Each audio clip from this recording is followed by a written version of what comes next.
It's Laura Eubanks of Design for Serenity with your succulent tip of the day. And I'll take things that annoy me for 400. I've been spending basically my life the last few weeks in the garden trying to eradicate these annoying little ground cover weeds that are popping up everywhere. But you know what? It's all good in the hood because my garden is so small that I can spend just a few hours out here and really make a very large impact. And that's something for you to think about when you're designing your own spaces. If you've got a lot of ground to cover, think about going more with a specimen garden, large boulders, leaving spaces between plants, eliminating laying any rock under messy trees, and be thinking about maintenance and how long you want to spend doing it. Here I can go crazy and I can have all this elaborate, stuff going on all the time because in a matter of just a few hours I can be gone for a month and come in and have it looking 100. So many of you have been commenting in the comments that you'd like me to talk a little bit more about the wall behind me, as I affectionately refer to it as the prison wall. And this whole garden experience for me in this little yard, I read a book when I was a kid called The Secret Garden, and it's basically about a little girl back in the day that stumbled upon this big walled garden in England, and she basically created this utopia.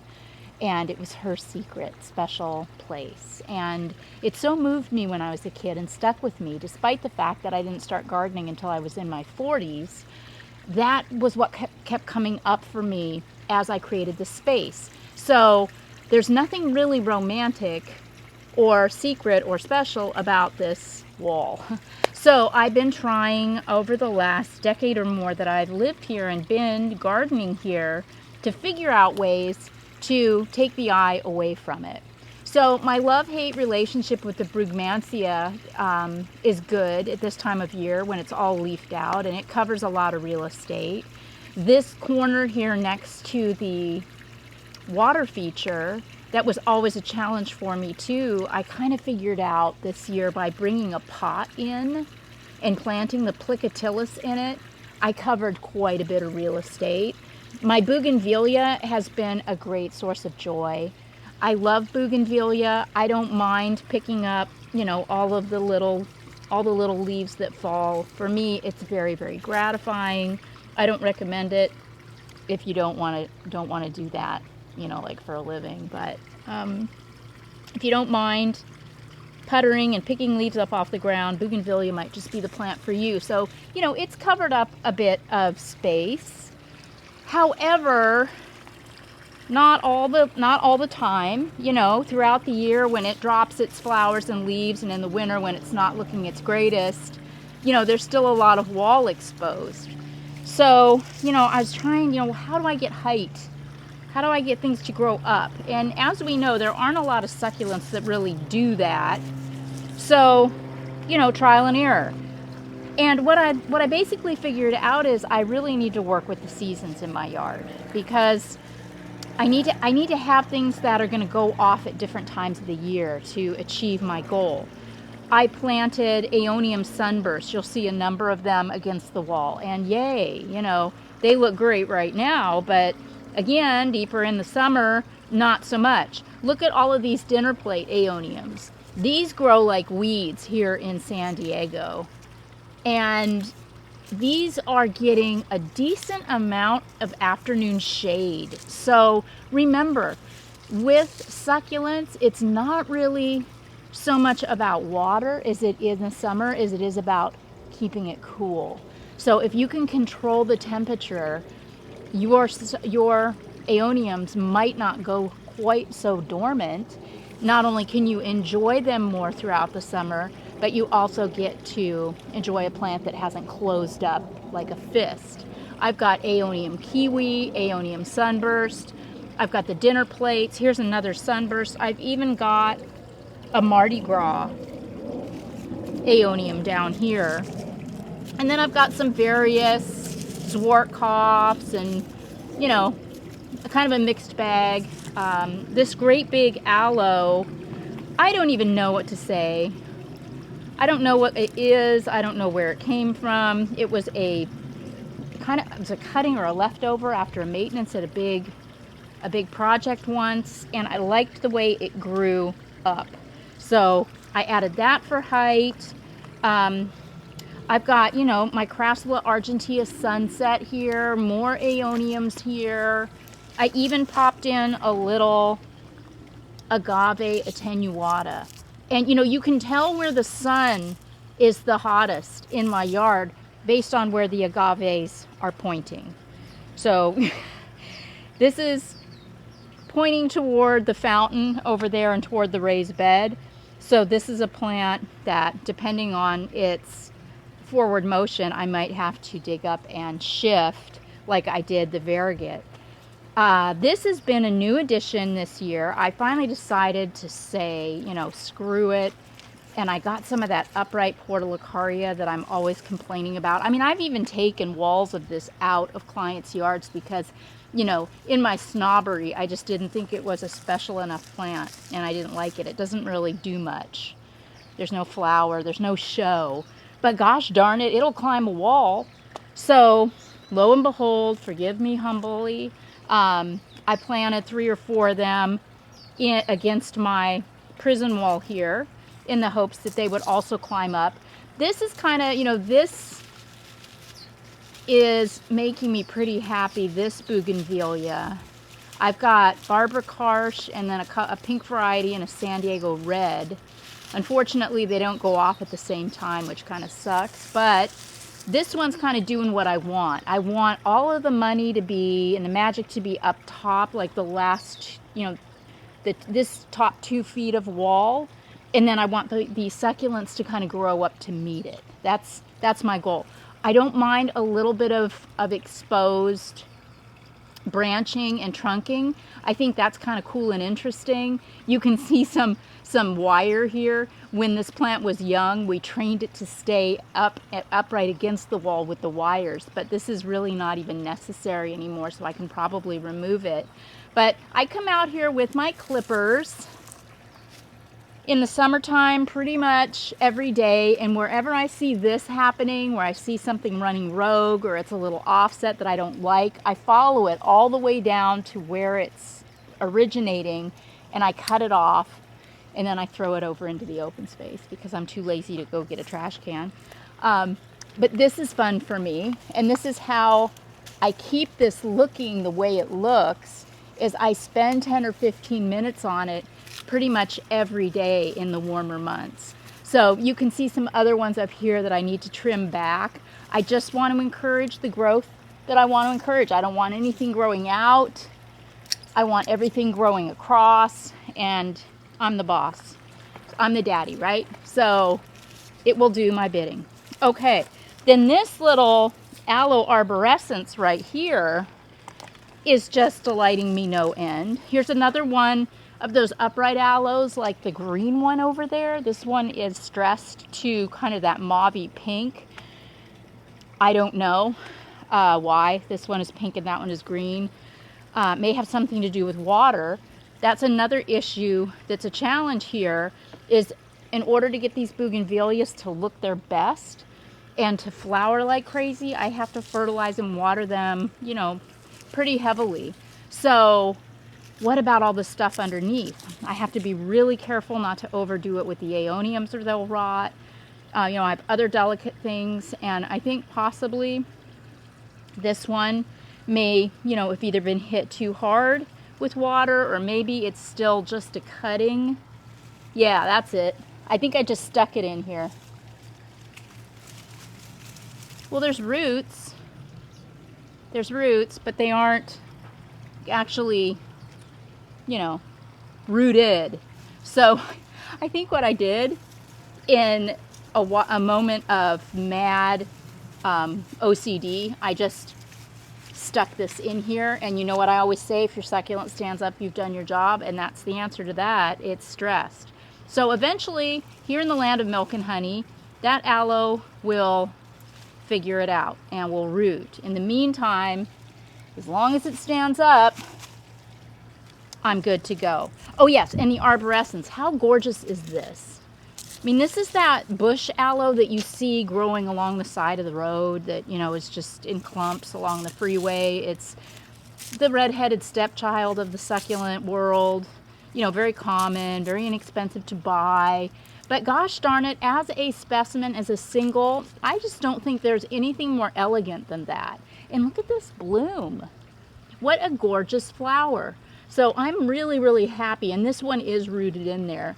And in time, you know I'm going to need to dig this up and move it because its growth habit isn't going to do what I ultimately want it to do. I'm looking to keep things pretty much from about 2.5 feet and back. You know, I'll have Greg come over here by the topsy-turvy and kind of show you how this looks from my angle and from my perspective. See how pretty it is? Bam! So when I'm sitting under my pergola, that's my view going off toward the bougainvillea. I mean, look at all that. The Kalanchoe orgialis, the Crassula argentea sunset over there is so yellow, and of course all the plants around the pond are so beautiful. That's why, you know, I want to encourage this area so much. So, you know, as we go, it gets more and more, shady through here. So many of you remember over by my raised bed, I had a big Crassula. I took that out and I planted a big hunk of it right here. Now it looks like a completely different plant. But it's a little shadier over here, so it's a little trickier to keep things going for me. I do have a aloe cameronii here that's actually starting to turn red, so that's kind of amazing. And I've got a Cynadenium grantii. This Cynadenium grantii, this guy here, I cut back to a nub every winter so that it doesn't get too big. I don't want to look at a whole bunch of trunk on that, so cutting it back hard every year and letting it start over is a good way to control the growth. Then this is a Stephanotis, and I have it winding up the pergola, and these flowers are so fragrant and so majestic. I mean, I just love my Stephanotis.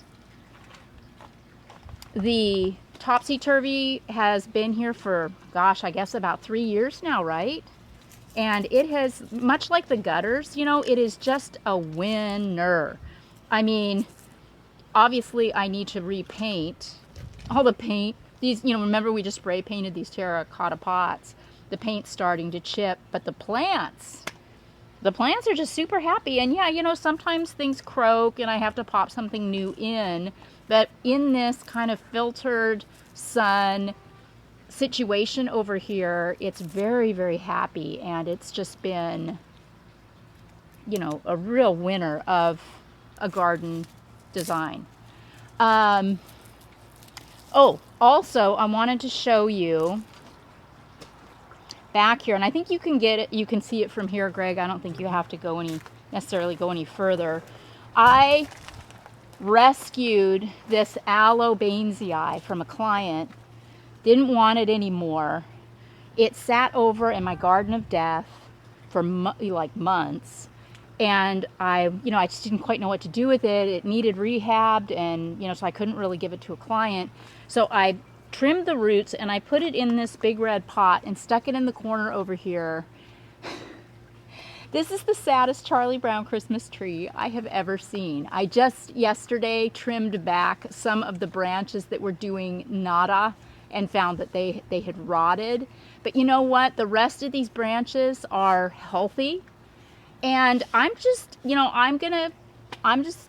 we'll see. I'm hoping that this fabulous succulent will make a comeback, because this is a spectacular spot for an aloe bainsii, in my opinion. So, I've even got some senecio orange puffs over here that's kind of run amucky.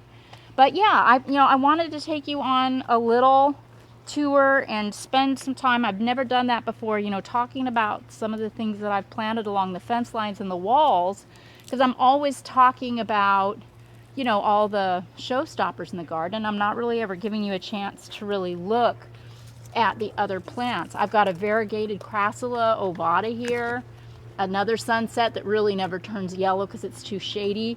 This jade here has grown to be huge, and I just love it against the fence, against the roses. This has just made me so happy.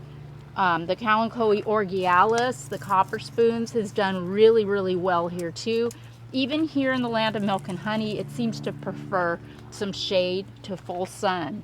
So, you know, the takeaway for you is adapt.